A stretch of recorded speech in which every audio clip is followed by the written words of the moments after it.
What's up, Broke Ass Nation? Today, finally gonna get a little bit of footage of this driving, or well, me driving it. So yeah, update video.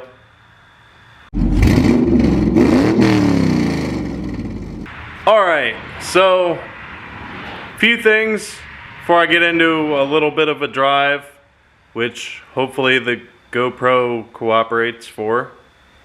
We'll see. So I was having some issues. My fuel pressure just kept going up. So when I first started this build, like the first couple times we started it, I think it was at like 65 psi. Isn't too bad. A little higher than normal because it's supposed to be around like 60. It's a little bit high, but you know, nothing too crazy. But then it went to 67, and I was like, okay, it's a little high still, like higher even. But I figured, it'll be all right. You know, I just kept changing it on the Holley system for the actual fuel PSI. Well, then the other day, I happened to take it to the gas station to put gas in it. Adventurous, very adventurous on that one, because that's like 5 minutes away, so I was a little scared. So we end up doing that, put gas in it, and then I bring it back and I realize it's at 70 psi, and it's holding at 70 psi like the entire time. It's not coming off of it. It's not like just dipping up and coming back down.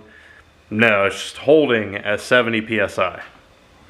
So what I ended up doing was changing this fuel filter regulator.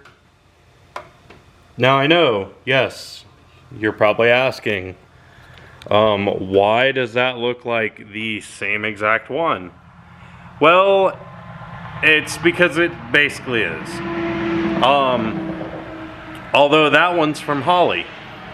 So the whole reason I decided to try changing that is just because I was reading that the stock Corvette fuel filter regulators, which I don't know if LOJ uses like a stock style one or what they use, honestly, because they don't say what it's regulated at. They just say that it's regulated to the proper PSI for an LS.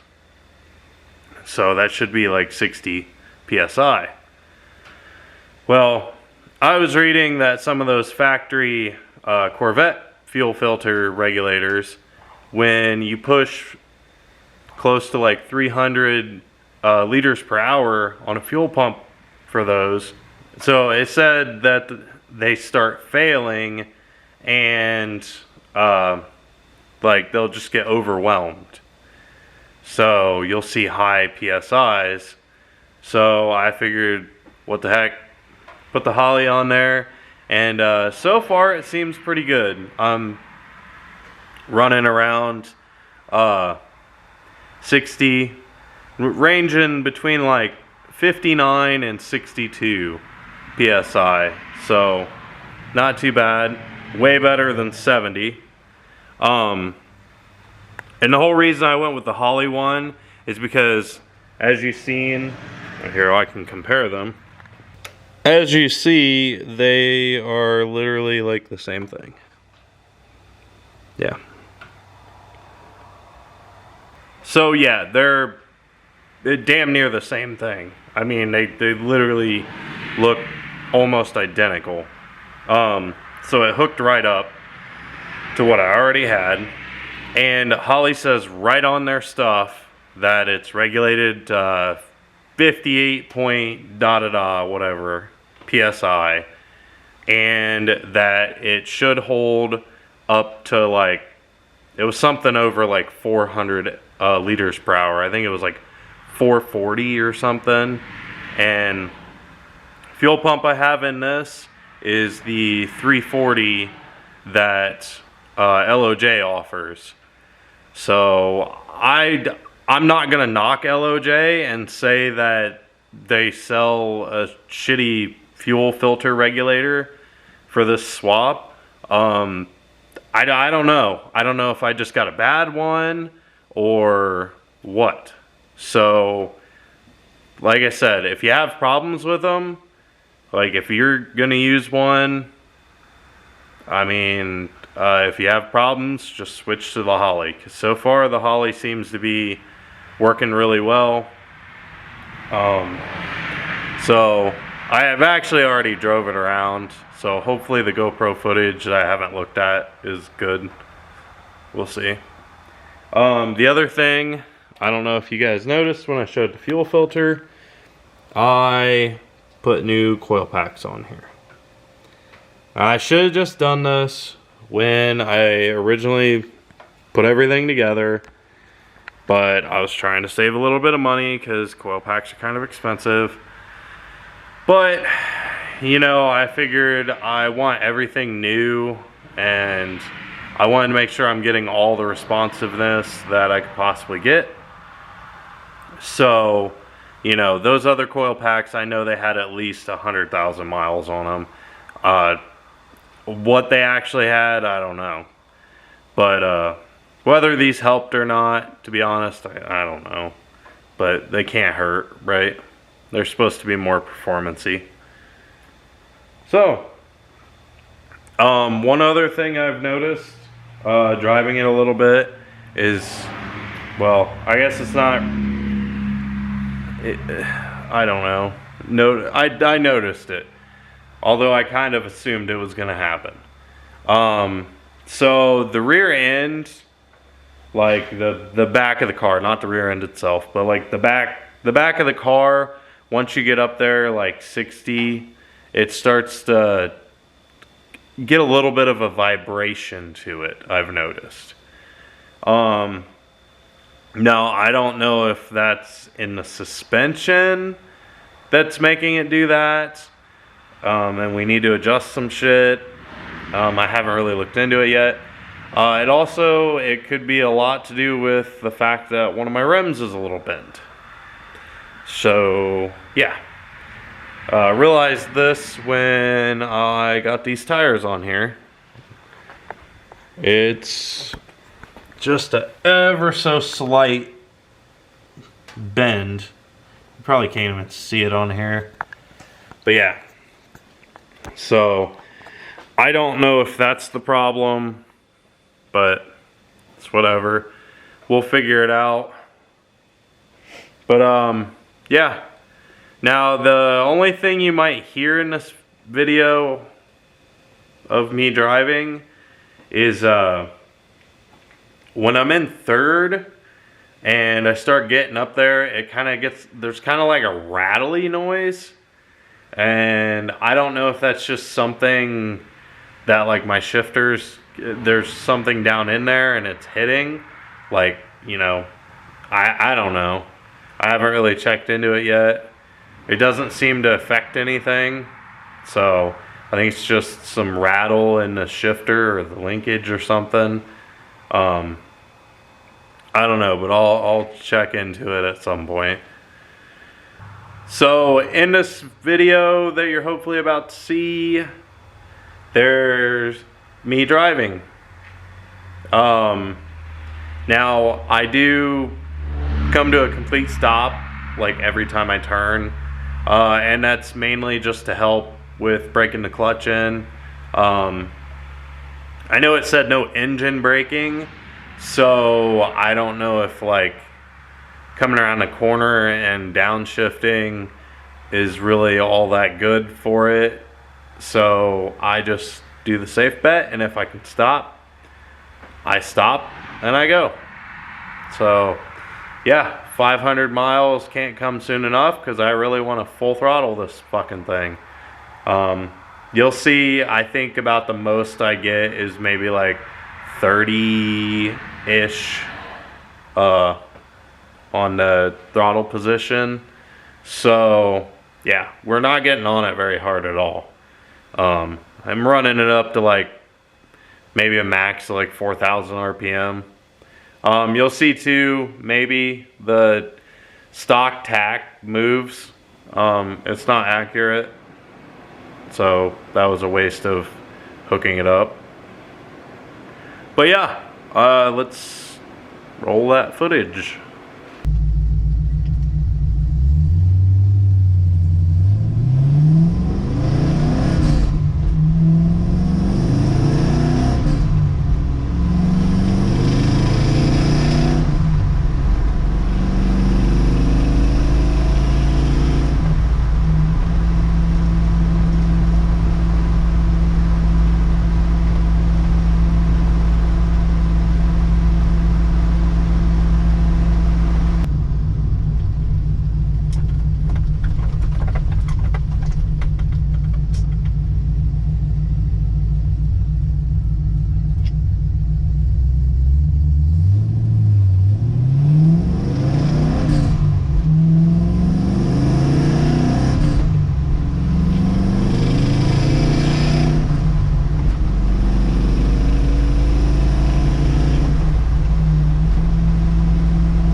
Alright, so there it is. There was a little bit of me driving. If you got some questions, whatever, comment on the channel. I'm trying to do something a little different with the notifications. That way I can actually get them without having to like log on to my computer. Because for some reason I wasn't getting them very good before. So if I'm a little late on commenting back, sorry. I will comment back eventually though. So yeah. One other thing, I did finally put back the vent box down in here.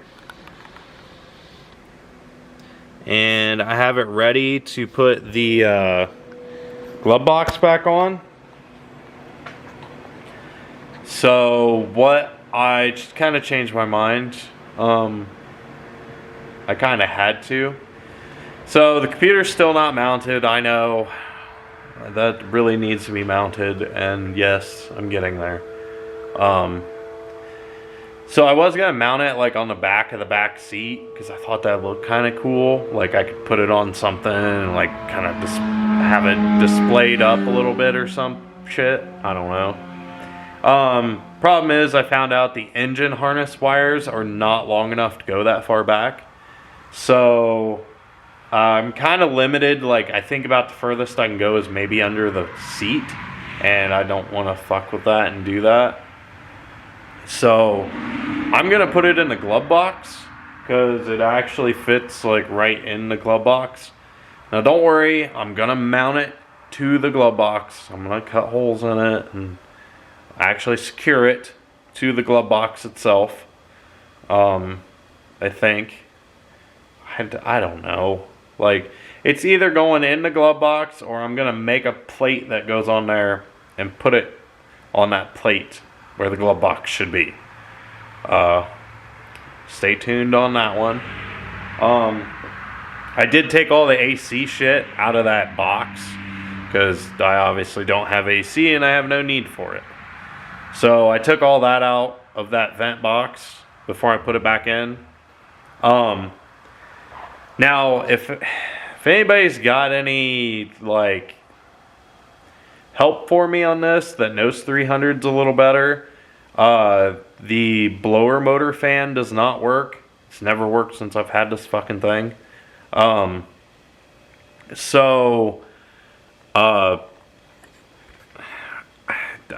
don't know what to do. I've read something about being able to take the resistor, I think it was a resistor piece out. It's a piece that goes into that box that I had to take out and I just put back in. It said something about the solder in that. Something happens with it, like it disconnects and you have to resolder it. But I took that out and I cannot for the life of me see where anything's messed up, and I can't find pictures online. So if anybody's got any advice on that one, let me know. Maybe like shoot us a message on Facebook or Instagram if you got like some pictures or something of what it's supposed to look like. But yeah, we're getting there. Yeah, I'll just keep you guys updated. I mean, that's all I can do at this point. Like I said though, if you got any comments, questions, whatever, please feel free to post them on the channel, on this video, on whatever video. I will get back to you as soon as I see it. Yes, I remembered something. One other thing I wanted to show you guys, and that's also because I can't get the fucking headlights to work. Also, if anybody's got any advice on that, please let me know. So, instead of a headlight, we now have this fancy little light bar. Yep. Haven't drove it at night yet. Trying not to, but it's Ohio. Starting to get colder out. Starting to get darker quicker. Work says you gotta work a lot, so yeah. If anybody's got any help for me on the headlights too, please let me know. I don't have them plugged in right now. But basically what happens is if I turn the lights on, if they're on dim, this dim light is on, and it's on like it should be. This bright will like have like a little bit of a glow, like the elements glowing on it, but it's not actually like lit up or anything. Same thing, this one will do the same thing, but then this low on this side will be like not as bright as it should be. And I've tried switching bulbs from one side to the other, didn't make a difference. So then when I turn the brights on, this side, I'm pretty sure this light shuts off. This light stays the same with just like the element glowing. This one does the same thing, like this. No, this actually works. Sorry. This side will work like it should, like bright. But then this light is also on, and I don't know if this is supposed to be on when this is on. It'd be a lot easier to show you guys, but I'm fucking lazy. I'm tired. I don't want to plug the lights in. Yeah, I'm rambling too much again. Fuck. Yeah, so if anybody has any help for me with those headlights, please let me know, because I've tried messing with the grounds and I honestly don't know what else to check. Fuses and everything are good, relays seem okay, so just let me know if you know this stuff better than me, because you probably do. One last thing I almost forgot to mention, and I'm sorry it was so late in the video I mentioned this, but Jake finally got his transmission back. Well, not finally, I mean, he got it back quite a few weeks ago now. But anyway, he got it back, and he got it in, and so far he said it feels good. So yeah, hopefully we'll have him in a video here soon, and we'll be able to play with the Fiesta a little bit. But yeah, I do apologize for the lack of content here recently. After LS Fest, we just got busy. Well, I got very busy, so I apologize. Gonna try to continue a better flow from here on out. Can't promise anything though. Actually, mentioning LS Fest, I am sorry, but we're not gonna do an LS Fest video. Unfortunately, last year I recorded a shitload of LS Fest. Like, I was constantly with the camera, you know, recording stuff, and I kind of felt like I missed out a little bit. Like, you know, it was like you didn't really see what you seen. I don't know, it's a weird feeling. Anyway, so this year I was like, I'm not gonna record a whole bunch of shit. I'm just gonna, you know, record some stuff here and there. And I figured that would work out. Problem is, I forgot how I am, and I just didn't record hardly anything. So, yeah. I mean, we might have enough to make a video, but I don't want to give you guys, like, I don't want to give you that, because I know the stuff I filmed wasn't that great. So yeah, I do apologize about that. Something I'm working on. Events are kind of weird for me. Like, I'm not super comfortable being on camera at an event. It's just kind of weird, you know. So it's something I'm working on, and hopefully it'll get better for you guys.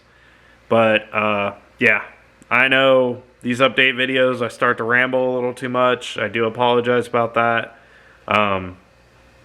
I am very scatterbrained half the time. I also like to just give way more information than what's needed, but sometimes that's a good thing. So yeah, this was another update video. You finally got to see the 300 actually in action. God, I really hope that footage was okay. I mean, we'll see. Well, you already seen. Anyway, God, I gotta shut up. Yeah. Until next time, keep off those jack stands and stay broke, folks. On behalf of all of us here at Broke Ass Motorsports Ohio, we'd like to thank you for watching our video. If you enjoyed our video, please let us know by leaving a like or comment on our video. If you're new and would like to stay up to date on things, please subscribe or follow us on our social medias. The links to those will be in the description down below.